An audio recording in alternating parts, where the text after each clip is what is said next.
കഴിഞ്ഞ വർഷത്തെ ഹജ്ജ് സീസൺ 50 വർഷത്തിനിടയിലെ ഏറ്റവും മികച്ചതായിരുന്നുവെന്ന് ഹജ്ജ് ഉംറ മന്ത്രി. ജിദ്ദയിൽ നടക്കുന്ന 5ാമത് ഹജ്ജ് ഉച്ചകോടിയിൽ സംസാരിക്കുകയായിരുന്നു മന്ത്രി. ഹജ്ജ് ഉംറ സേവന മേഖലയിലെ നിരവധി പുതിയ കരാറുകൾ ഉച്ചകോടിയിൽ ഒപ്പുവെക്കും. 300 മില്യൺ റിയാലിന്റെ വികസന പദ്ധതിക്കും ധാരണയായി. ഗസ്റ്റ് ഓഫ് കോഡ് സർവീസ് പ്രോഗ്രാമിന്റെ സഹകരണത്തോടെ ഹജ്ജ് ഉംറ മന്ത്രാലയമാണ് 4 ദിവസം നീളുന്ന സമ്മേളനവും പ്രദർശനമേളയും ജിദ്ദയിൽ നടത്തുന്നത്. ഹജ്ജ് ഉംറ സംവിധാനങ്ങളിലെ ഏറ്റവും പുതിയ സാങ്കേതിക പരിഹാരങ്ങളും സേവനങ്ങളും അവതരിപ്പിക്കുന്നതാണ് പ്രദർശനം.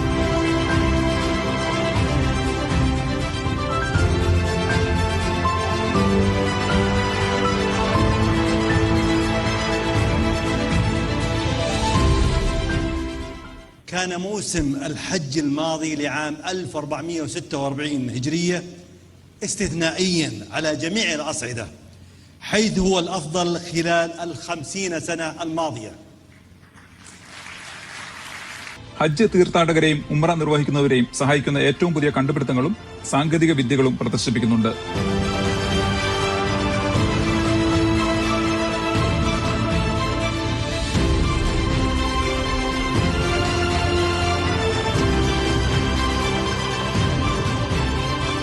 ഹജ്ജുമായിട്ട് ബന്ധപ്പെട്ടുള്ള ഏറെക്കുറെ എല്ലാ വിഷയങ്ങളും ഇവിടെ ഇവർ പ്രതിപാദിച്ചിട്ടുണ്ട്. അതിൽ ട്രാൻസ്പോർട്ടിങ് മുതൽ അതിൻ്റെ എൻഡ് വരെയുള്ള എല്ലാ സംഗതികളും ഇവർ ചെയ്തിട്ടുണ്ട്.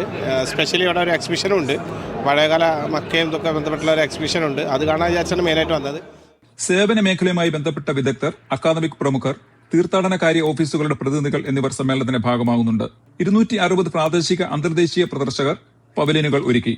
ഇന്ത്യയെ പ്രതികരിച്ച് കേന്ദ്ര ന്യൂനപക്ഷ കാര്യമന്ത്രി കിരൺ റിജിജുവും കഴിഞ്ഞ ദിവസം സമ്മേളനത്തിലെത്തി ഇന്ത്യ സൗദി ഹജ്ജ് കരാറിൽ ഒപ്പുവച്ചിരുന്നു. വരുന്ന ഹജ്ജ് എങ്ങനെയായിരിക്കുമെന്നതിന്റെ ചിത്രമാണ് ഇവിടെ പ്രദർശിപ്പിക്കുന്നത്. സൂപ്പർ ഡോമിൽ നിന്നും സാബിത് സലീം, മീഡിയ 1.